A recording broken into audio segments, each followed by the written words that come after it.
opened this up as a teaching tool to the community, the college community, and we're going to be doing some lectures in area colleges and universities and some work with our professors here.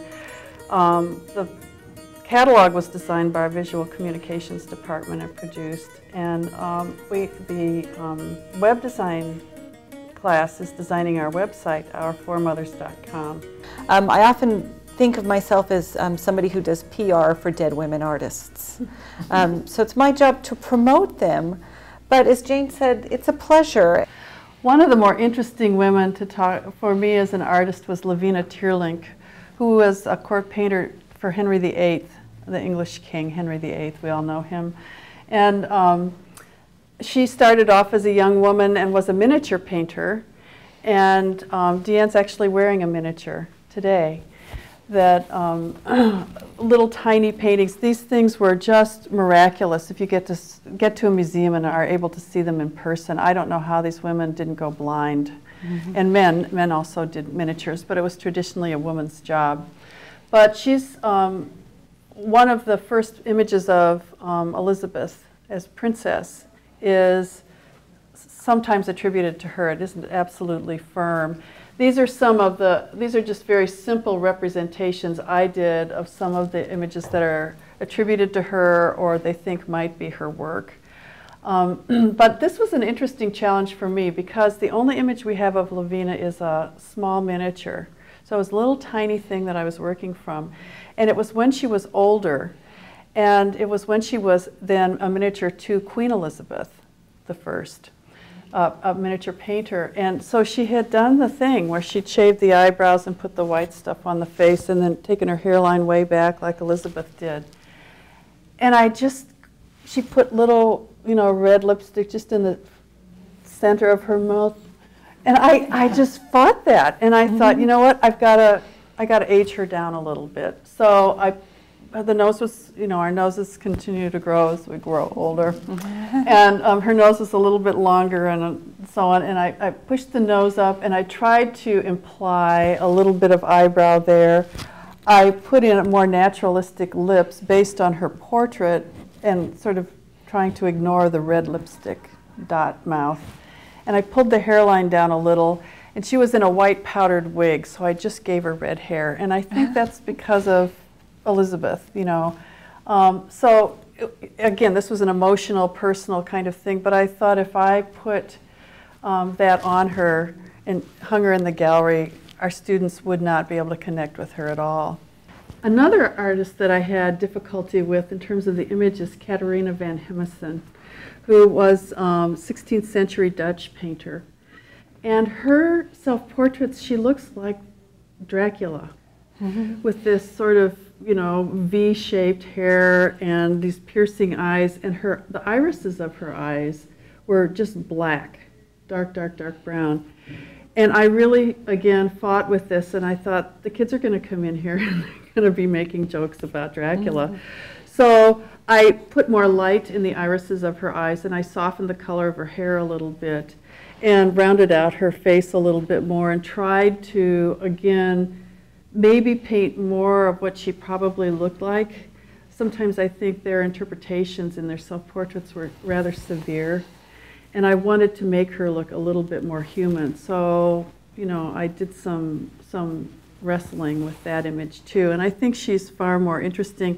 The other problem with doing Dracula is these chopped off hands sort of dancing along the virginal piano, and this little painting. This is actually her hand on a canvas painting.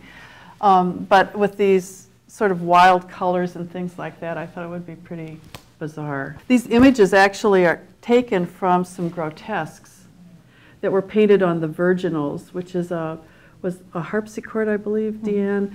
A kind of piano, yeah, piano. kind of keyboard. That young women painted or played, and that was part of their education, and it showed that they were proper women, and they were called the virginals for very deliberate reasons. And so this is from her painting young woman playing the virginals. This is Elizabeth Vigée Lebrun, who was the court painter for Marie Antoinette. And the reason that I like Elizabeth so much is because I often think she is the person most like the person I am not.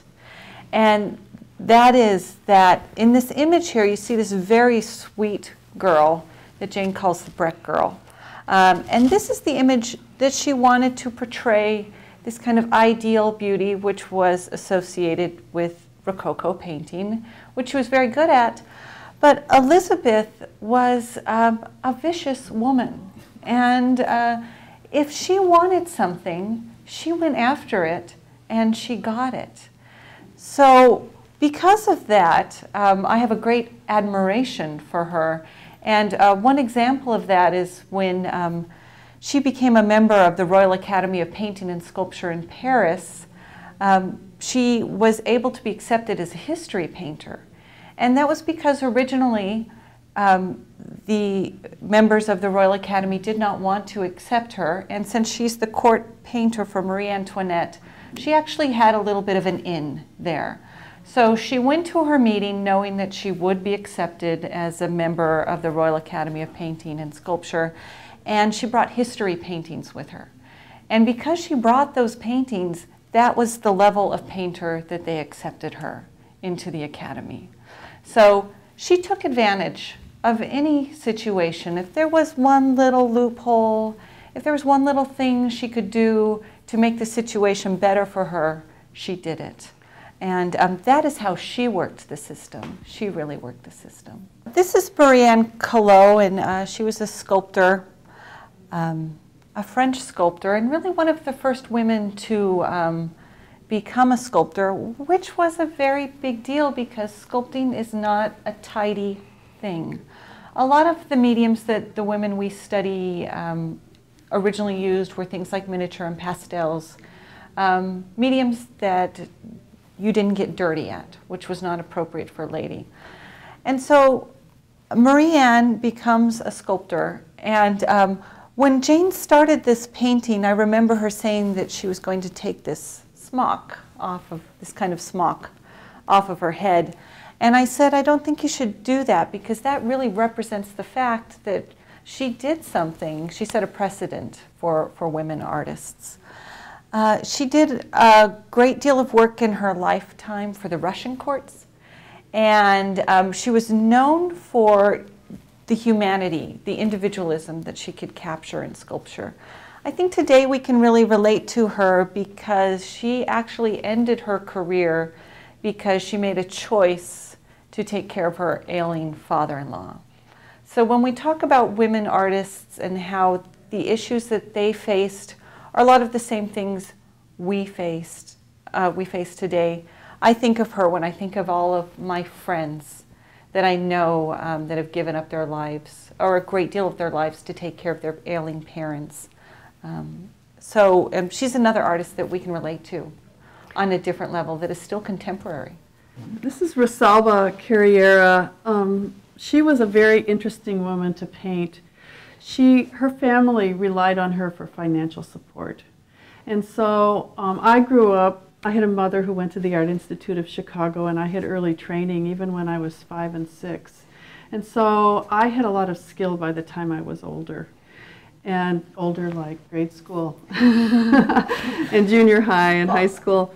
Rosalba was very sort of a genius, a prodigy when she was younger. And what happens to you if you don't have some champions is that you're frozen there. People like what you do and they don't want you to grow and they don't want you to move on. And she, I think, had problems with that. She would have liked maybe to do more and learn more, but she was sort of frozen in one place. She did take pastels to a completely higher level, more than anyone else, and really brought them into the world of fine art formally as finished art pieces, more than anyone else. And she painted these very, you know, her patrons all have these sort of gestures and things like that. And I was noticing, looking through the images, how confident and almost arrogant they all seem, and how their personalities and their strengths come through. And then when I looked at her portrait, I felt a sort of melancholy there. And there's sort of a gray area in the negative space that I put to kind of separate her from the pomp and all of that of the Rococo period, because I think even though she was active, she was working, she was the destination for when you were on the grand tour of Europe, you had your portrait done by Rosalba. There was still this disconnect. And she later started losing her sight. And so her story, I mean, I feel there's a certain melancholy there. Even though she was successful and all of those things, she was under a lot of pressure and fought her way through her life, I think. I think she fought her way through.